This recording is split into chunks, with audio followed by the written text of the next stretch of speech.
अल्हम्दुलिल्लाह यहाँ पर बहुत काम हुआ है। हमारे चाचू लोग यहाँ सब बैठे हैं। जितेंद्र नवाब जिंदाबाद, डॉक्टर जितेंद्र नवाब जिंदाबाद। कादर पैलेस की गली में मौजूद सभी मेरे भाइयों और बहनों, अस्सलाम वालेकुम।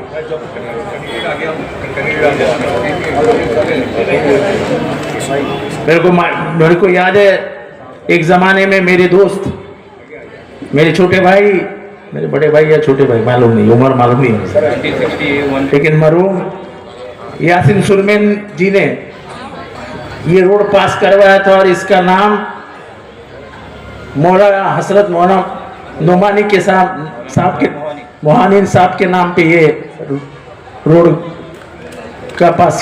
को पास किया था। ये कादर पैलेस एरिया कैसा था और कैसा हुआ है, यहाँ पे रहने वाले लोग जानते हैं कि कादर पैलेस में हालात क्या थे और किस तरीके से उसको बदले गए। पूरे मुमरा में ही ये हालात थे और मुमरा में हर गली में जाके हमने काम करके मुमरा के हालात बदल दिए। आज इमाम वैली के रास्ते से कोई गुजरता है तो बांद्रा वाला भी आता है तो बोलता है कि बांद्रा भारत नगर से तो अच्छा इमाम वैली एरिया है। भारत नगर से यानी बांद्रा से अच्छा लोग बोलते मुमरा है। लोग अब जब भिंडी बाजार में घर बेचते हैं तो ये नहीं कहता कि मैं गोवंडी जाऊंगा, भिवंडी जाऊंगा, जोगेश्वरी जाऊंगा। वो कहता है कि मैं मुमरा जाऊंगा, कौसा जाऊंगा, शील जाऊंगा और शांति से रहूंगा। ये हमारे मुमरा की बदलती हुई पहचान ये मुमरा की तरक्की की वजह से हुई है और ये तरक्की मेहनत की वजह से हुई है।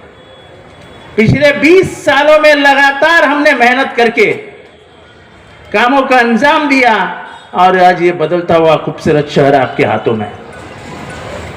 आज थाना के सबसे अच्छा कैंसर हॉस्पिटल किधर है? मुमरा में। सबसे अच्छी मुसलमानों के लिए एरिया में लाइब्रेरी किधर है? मुमरा में। पूरे थाने शहर में कहीं पे भी शादी खाना नहीं है। शादी खाना कहां पे बन रहा है? मुमरा में। मुंबई क्रिकेट एसोसिएशन का कहीं पे भी ट्रेनिंग एकेडमी नहीं है, सिर्फ एक बांद्रा में है। दूसरी कहां पे बन रही है? मार्केट का काम कहां पे शुरू है? और वो भी सब वार्ड नंबर 30 में। कॉलेज बन रहा है, स्कूल बन रहा है, हॉस्पिटल बन चुका है, 30 लाख की 2 टंकियां बन रही है। यही बाजू में एरिया है ना, चांदनगर बाजूला है ना। पहले पानी की टंकी, जिसको उसका नाम भूल गया हूं, पहले पानी की टंकी 15 लाख लीटर की वही बनी थी। अब 30 लाख लीटर की 2 टंकियां वहां बन रही है। म्युनिसिपैलिटी का ऑफिस वहां बन रहा है, बस डेपो वहां बन रहा है। और ये सब जब बनता है तो ये दिखाता है कि ये शहर तरक्की की ओर बढ़ रहा है। एक जमाना था, बुजुर्गों को याद होगा, कि मुंबई ने पूरे भारत में कहीं पे भी बम ब्लास्ट हुआ तो आरोपी कहां से उठाए जाते थे? एटीएस कहां पे आता था? मुंबई क्राइम कहां पे आती थी? अब आती है? अब आपके बच्चों को उठाया जाता है क्योंकि एक मुमरा को पहचान देने वाला और मुमरा के मुश्किलातों को सवाल पूछने वाला, मुश्किलातों के लिए सवाल पूछने वाला आदमी जिंदा है। उसका नाम जितेंद्र आवाड है।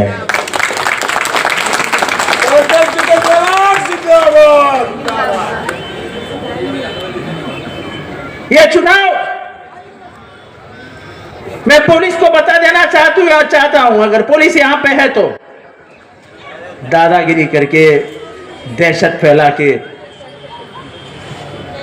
गुंडागर्दी करके बदनाम करने का प्रयास लोग कर रहे हैं। जहां जाओ वहां पहली बार 20 साल में मैं देखा हूं कि लोग दादागिरी करते हुए नजर आ रहे हैं। चुनाव नफरत से नहीं, प्यार से जीते हैं। मुझे गाली देके आप चुनाव नहीं जीत सकते। मुझे दी हुई हर गाली आपको 1000 वोटों में पड़ रही है, क्योंकि 1000 वोट मेरे बढ़ रहे हैं जितनी गाली तुम मुझे दे रहे हो। मैं कभी किसी को गाली देते नजर आया आपको?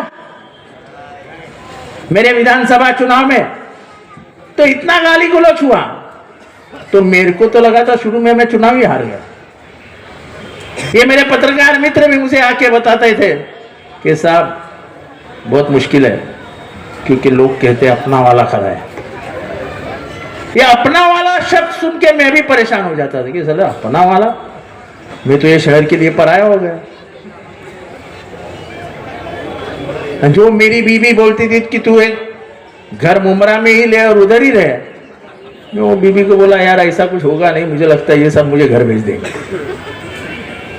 लेकिन जब चुनाव का आखिरी दिन आया और जब काउंटिंग शुरू हुई, तब तुम्हारा प्यार मेरे पेटियों में नजर आया। और खास करके यहाँ के महिलाओं का मैं बहुत बहुत शुक्रगुजार हूं कि यहाँ पे जितनी महिलाओं ने वोटिंग की उसमें से 92% वोट महिलाओं ने जितेंद्र आव्हाड को दिया। क्योंकि रास्ता अच्छा होने से फायदा किसको होता है?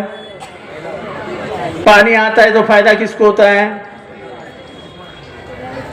जब जब शहर में सुधार होता है तो फायदा ज्यादा महिलाओं को होता है।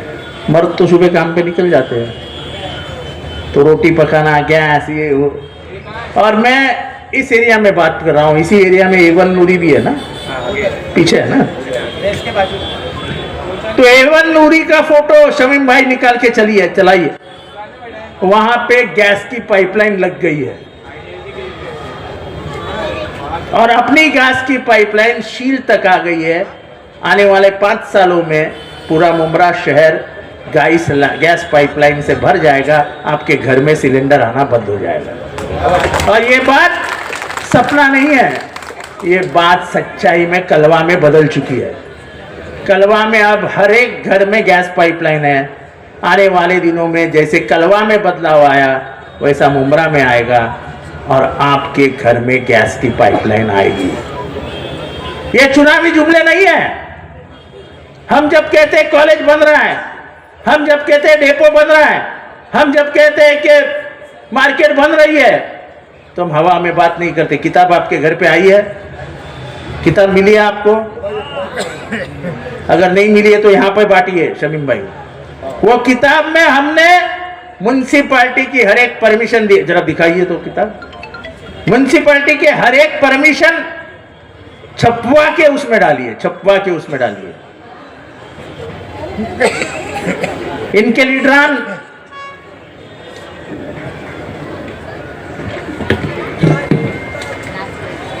ये देखो परमिशन,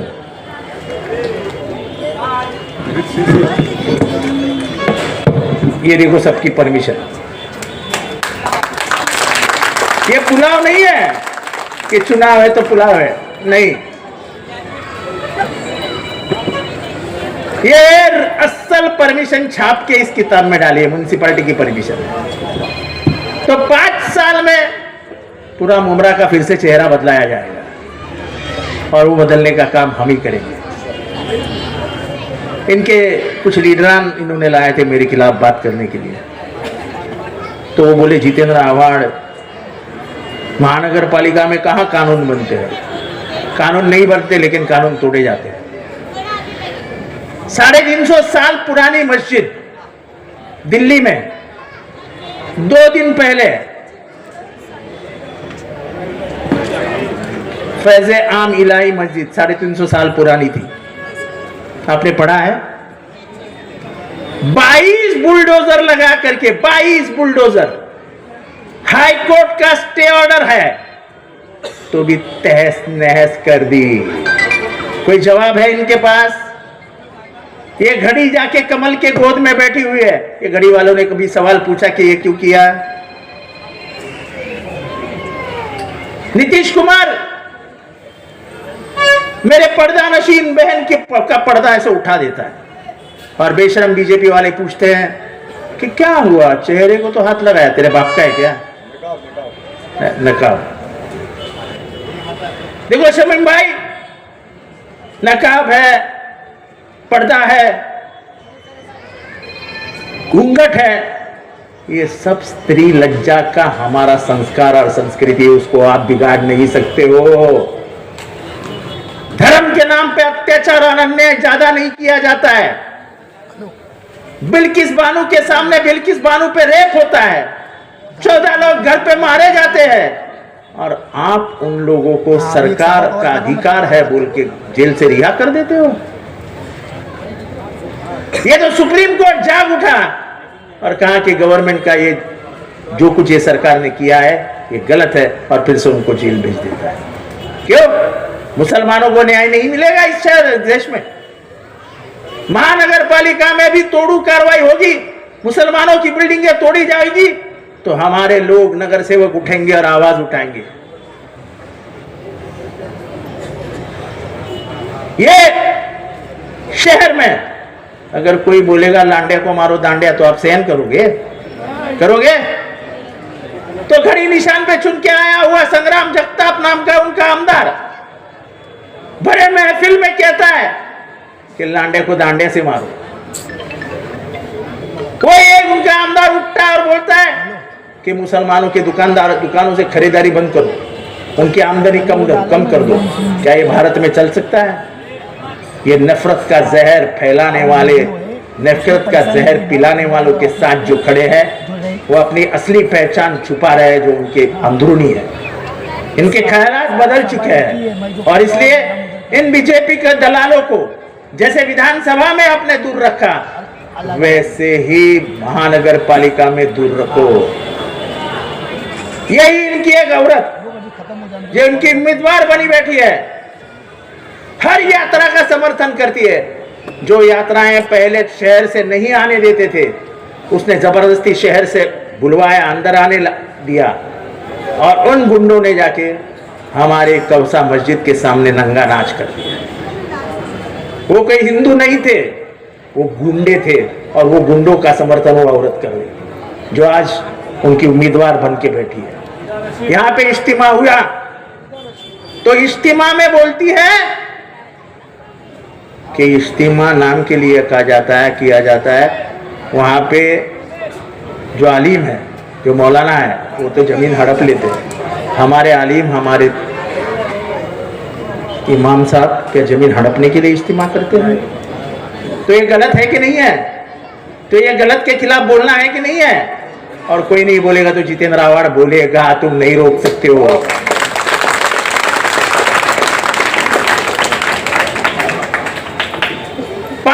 मुझे मारने की धमकियां आई। मुझे मारने वाला आज भी पिछले 7 साल से जेल में बंद है, जो मुझे मारने के लिए मेरे घर पे आया था। सिद्धांतों और उसूलों पे जाके जान ऊपर नहीं है। मेरे सिद्धांत और उसूलों से कॉम्प्रोमाइज नहीं करूंगा। सत्ता और पैसे के लालच में मैं अपने आप को नहीं बेचूंगा। और इसलिए आज का ये आखिरी भाषण है, मेरे चुनावी जो दौर चला उसका आखिरी भाषण हो रहा है।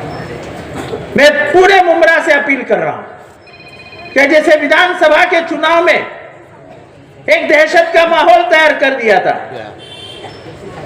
अपने वाला है, मुझे तो कभी लगता था कि मुझे पराया बना के ये शहर मुझे बाहर भेज देगा। लेकिन जब चुनाव हुआ और वोटिंग के डब्बे खुले, तब मुझे पता चला कि मुमरा में हर घर के दिल में अगर कोई है तो वो जितेंद्र आवाड़ी है। तो ये जुमला बोल के मैं ये बात आपके सामने रख के मेरे कैंडिडेट, ये तो आपके घर का बच्चा है इमरान सुरमे, ये मेरे लड़के जैसा है, शमीम खान जी का बेटा है समीर, ये जैद कांचे है, और ये मिस्टर जुबेर अंसारी है। ये 4 उम्मीदवार हमने दिए हैं। ये 4 उम्मीदवार समझा जितेंद्र आवाड़ है। आप कहीं पे भी किसका भी नंबर मत ढूंढिए, आपको मशीन पे तुतारी की निशानी दिखेगी, वो निशानी के पीछे जब आंख बंद करके देखोगी तो जितेंद्र आवाड़ दिखेगा।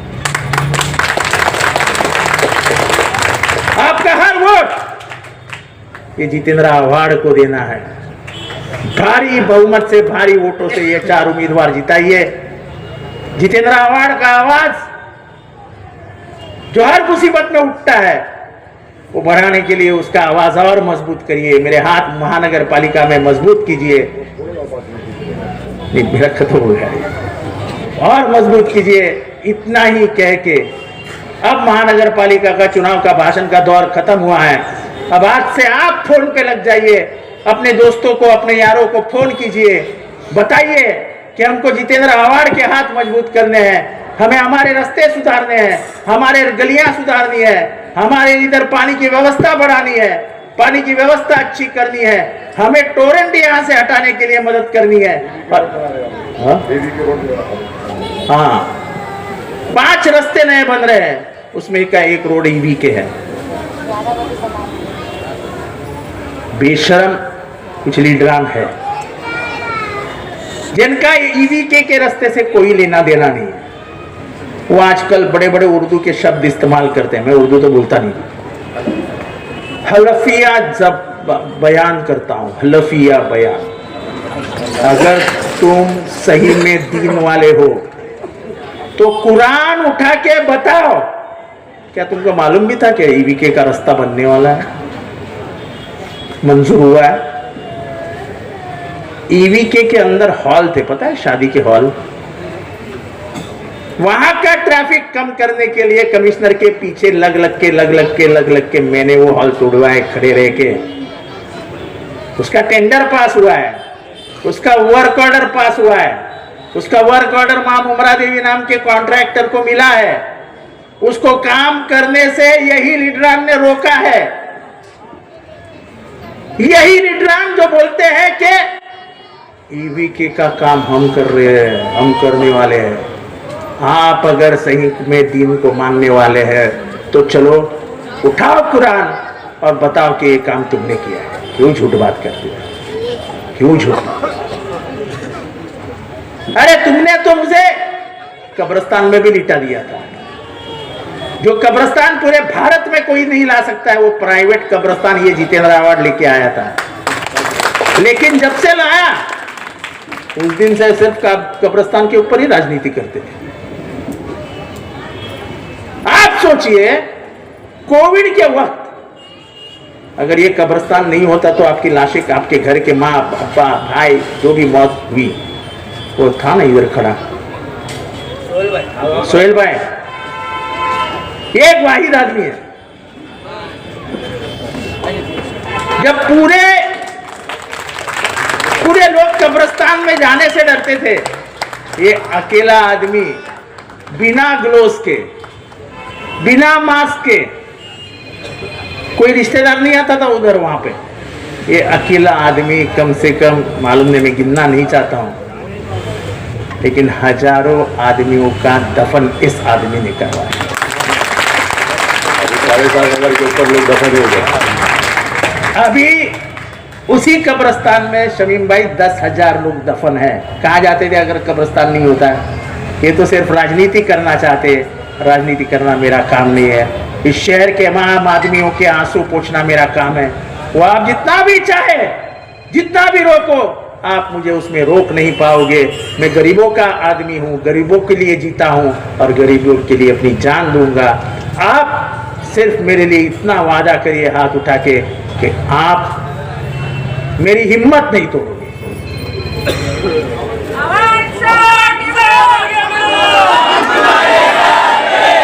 आप मेरी हिम्मत नहीं तोड़ोगे। मेरी हिम्मत को बरकरार रखना, ये मेरा आखिरी भाषण है। आज मेरी हिम्मत टूट गई तो शायद मैं वापस नहीं आऊंगा। मैं तुम्हारे लिए लड़ा हूं, तुम्हारे लिए लड़ता रहा हूं। मेरा पैर खींचने वालों को उनको अपनी जगह दिखाइए। इतनी बात कह के मैं आज के इस महानगर पालिका चुनाव का आखिरी भाषण यहीं पे खत्म करता हूं। खुदा हाफिज।